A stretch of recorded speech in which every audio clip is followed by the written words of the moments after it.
los grandes desafíos del sistema de salud hacia adelante, cumplidos esos objetivos cuantitativos. El primero es un desafío de equidad, llamémoslo de esa manera. Y ese desafío de equidad tiene dos componentes principales. Uno, cerrar las brechas entre los resultados en salud. Y cerrar las brechas cuando hablamos entre regiones del país, entre grupos socioeconómicos y, si se quiere, también entre grupos étnicos.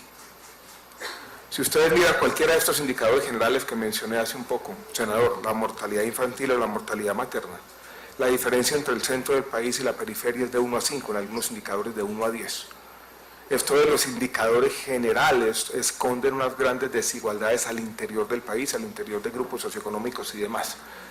Y por lo tanto ese es el primer desafío o el primer reto que plantea el Plan Nacional de Desarrollo. El segundo tiene que ver con un objetivo intermedio, que tiene que ver con cerrar otra brecha, que no es en los resultados en salud, es en el acceso efectivo. Para nadie es un secreto que es muy distinto, por ejemplo, o tener un padecimiento, una enfermedad de alto costo en la ciudad de Bogotá, donde uno tiene el 50% de muchos de los especialistas del país y acceso a los servicios de alta complejidad, que lo mismo en un pequeño municipio, en el departamento de Córdoba o Sucre, senadora María Rosario. Este fin de semana me escribió un muchacho de Lorica que tiene su hermano enfermo de leucemia, lo están atendiendo en la ciudad de Barranquilla y tiene la atención, está allí con su mamá, pero los temas del alojamiento, el transporte y la manutención de esta familia pobre en la ciudad de Barranquilla es uno de esos desafíos que todavía tenemos pendientes en nuestro sistema de salud. Las estadísticas basadas en el estudio de suficiencia muestran que, por ejemplo, cuando hablamos de una atención en salud básica, las consultas generales, y nos concentramos en las 5 o 6 principales ciudades del país, en Colombia tenemos un promedio que es muy alto, es de acceso a 2,5 consultas generales cada año para un colombiano mayor de 18 años. Ese promedio, senador, en nuestra región, en América Latina, es inferior a 2. Pero si nos vamos a un municipio de 20.000 habitantes, no son 2,5, son apenas 0,5 consultas con médico general al año. Y ahí hay otra brecha importante. Por eso lo que primero plantea el Plan Nacional de Desarrollo en cuanto a salud es cerrar esas inequidades, y eso, doctor Manuel Fernando, está completamente en el espíritu general del plan, que no solamente habla de equidad, sino también tiene ese énfasis importante regional. Ese objetivo intrínseco de equidad tiene que estar acompañado de otros dos objetivos que son más instrumentales, pero que son básicos también a la hora de cumplir esos objetivos sociales fundamentales. Y hablamos también de un objetivo de sostenibilidad. Y cuando hablamos de sostenibilidad estamos hablando de dos cosas. Tenemos que seguir en todo el proceso de saneamiento del sector.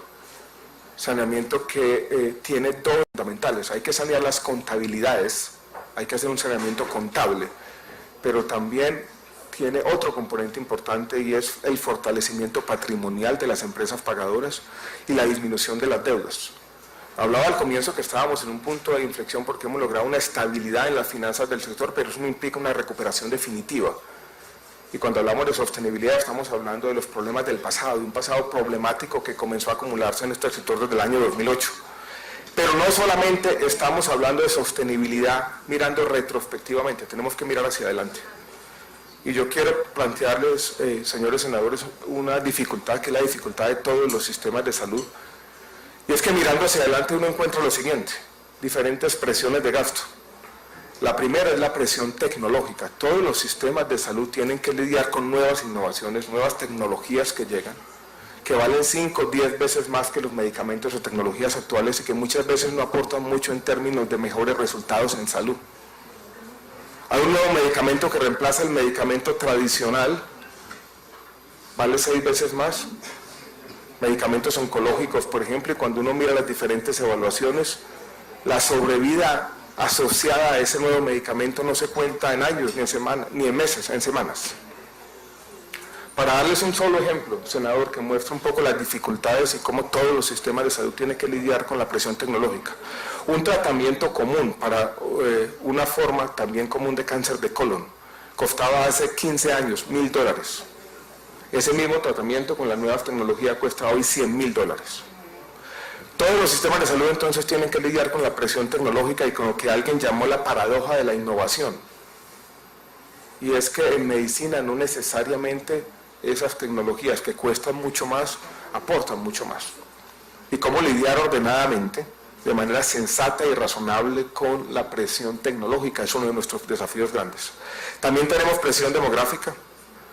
Nuestro país vivió hace 30 años una transición demográfica espectacular, dijeron los demógrafos en su momento, y eso hace que en el centro del país tengamos un proceso acelerado del envejecimiento de la población, en la zona cafetera y en Antioquia, entre otros departamentos, y eso significa necesariamente mayores demandas de servicios de salud.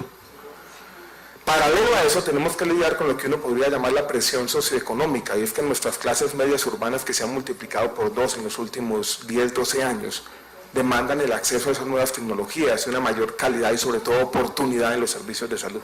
La gente ya no quiere estar sentada esperando 1, 2, 3, 4 meses por una cita con un especialista, pero tenemos en algunos de los temas cruciales de la salud todavía unos faltantes estructurales de talento humano. Una sola cifra podría resumir nuestros desafíos hacia el futuro. Colombia tiene 70.000 casos de cáncer cada año y tenemos menos de 200 oncólogos clínicos en el país, el 80% de ellos concentrados en 4 ciudades. Todos los retos de sostenibilidad que uno podría resumir en estas 3 presiones de gasto independientes y que se superponen, tecnológica, demográfica y socioeconómica, nos hace pensar en el nuevo contexto de la ley estatutaria que tenemos que seguir ahondando las medidas de sostenibilidad. Y por eso, lo ven ustedes, en el capítulo del articulado, nosotros lo que hacemos en el plan de desarrollo es ahondar nuestras medidas de política farmacéutica, complementar lo que hemos hecho en términos de regulación de precios de medicamentos, de mayor competencia, no esa nueva generación de medicamentos que son los medicamentos biotecnológicos, con otro conjunto de medidas. Sin una política farmacéutica seria, la viabilidad del sistema de salud en los próximos 5 o 10 años está amenazada. El país no puede, con un gasto per cápita de $600 al año, tener la apertura a las tecnologías que tiene un país europeo que gasta $3.000 en promedio, los Estados Unidos, donde el tema de salud es su principal problema fiscal, que gasta $8.000 por habitante todos los años. Colombia gasta casi 20 veces menos. Por eso cualquier reflexión sobre el futuro de la viabilidad del sistema tiene que estar acompañada de 2 reflexiones. Una, la necesidad que tenemos como sociedad de tener un acuerdo razonable, esto es límites sensatos al sistema de salud, y otra, una política farmacéutica seria que tiene que estar a la vanguardia del mundo, como lo hemos hecho entre otras cosas, por ejemplo, con la regulación de precios de medicamentos y con el tema biotecnológicos. Entonces, para decirles que esos retos de equidad están acompañados necesariamente, uno podría decir ineluctablemente, de unos retos de sostenibilidad.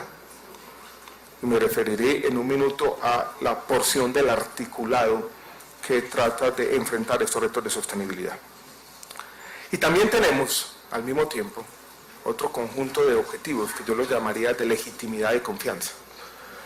Yo les digo, senadores, y a todos esta mañana, que el sistema de salud enfrenta, si se quiere, todos los días una suerte de paradoja. Porque yo sigo pensando, a pesar de todo, a pesar de los problemas, a pesar de las críticas, a pesar de esta brecha muchas veces entre las expectativas y los logros reales, que los logros del sistema de salud en Colombia son los logros sociales más importantes de este país en la última generación. Encontrar la cobertura universal que tiene Colombia, que no ha podido lograr los Estados Unidos, entre otros, que tiene 40 millones de personas desprotegidas, y que después de un debate donde ha agotado todo el capital político del presidente Obama, lo que ha logrado, senadora María Rosario, es asegurar 10 millones de personas. Nosotros ya cumplimos ese reto. Hay problemas, pero quisiera, para mostrar la importancia que tenemos de proteger esos logros sociales, y yo creo que eso tiene que ser parte de los objetivos de este país, independientemente del modelo, tenemos que proteger esos logros sociales, compartir con ustedes unos resultados de una última encuesta que tuvimos, o que hicimos en el Ministerio la semana pasada. Cuando le preguntan a la gente, y tenemos datos representativos por EPS, para más de 50 EPS de los regímenes subsidiado y contributivo, si la EPS fue capaz de responder a sus necesidades en salud, y tenemos una escala de 1 a 5, el 72% de los colombianos en promedio responden 4 y 5. Esto es, califican de muy buena o buena la respuesta que le dio su EPS a las necesidades puntuales que tenían en salud. Esto para un universo de colombianos de 18 años que en los 6 meses previos a la encuesta realizada en los meses de noviembre y diciembre del año pasado usaron el sistema de salud. O sea, no estamos hablando de teoría, estamos hablando de gente que tuvo que utilizar el sistema de salud, y colombianos en un porcentaje superior al 70% dicen que esa atención fue buena, muy buena. Cuando le preguntan a la gente si tuvo que recurrir a la acción de tutela para acceder a servicios de salud, solo 1% dicen que tuvieron que recurrir a la acción de tutela. Y aquí los medios de comunicación sistemáticamente, de manera equivocada y a veces tendenciosa, presentan la acción de tutela como la única forma posible para acceder a un servicio de salud, cosa que no es cierta a la luz de ninguna estadística. Incluso si uno hace una suerte de división, Colombia tiene 1 millón de actividades diarias en salud y tenemos 100.000 o 110.000 tutelas al año. 1 millón de actividades todos los días, esto es más de 360 millones de actividades al año y 100.000 tutelas. No es cierto, no puede ser cierto, es inconcebible que alguien vaya a decir entonces, a afirmar equivocadamente, repito con vehemencia, que la acción de tutela es la única forma de acceder a los servicios de salud hoy en día en Colombia. Entonces esto para decirles, señores senadores, que aquí tenemos unos logros importantes que tenemos que proteger. Y por eso en las bases del Plan Nacional de Desarrollo hacemos una lista exhaustiva del avance o el progreso social, que como siempre es incompleto, es heterogéneo en un país de regiones. Aquí estamos en la Comisión Territorial, donde de alguna manera esas desigualdades regionales, esa heterogeneidad que nos acompaña, entre otras cosas, por tener una geografía endemoniada como la que tiene Colombia. Este es un país donde la presencia estatal por más de 200 años no ha estado en todos los rincones, pero por lo menos allí logró llegar el sistema de salud. Planteamos esos objetivos: equidad, sostenibilidad y otro de proteger estos logros y tener un objetivo que nosotros llamamos de legitimidad y confianza, recuperar la confianza de los ciudadanos en el sistema de salud y recuperar la confianza de los diferentes agentes del sistema. Lo que hace el Plan Nacional de Desarrollo es plantear una serie de estrategias y de manera ordenada las dividimos en los 4 objetivos fundamentales: equidad de los resultados en salud, equidad en acceso efectivo, sostenibilidad,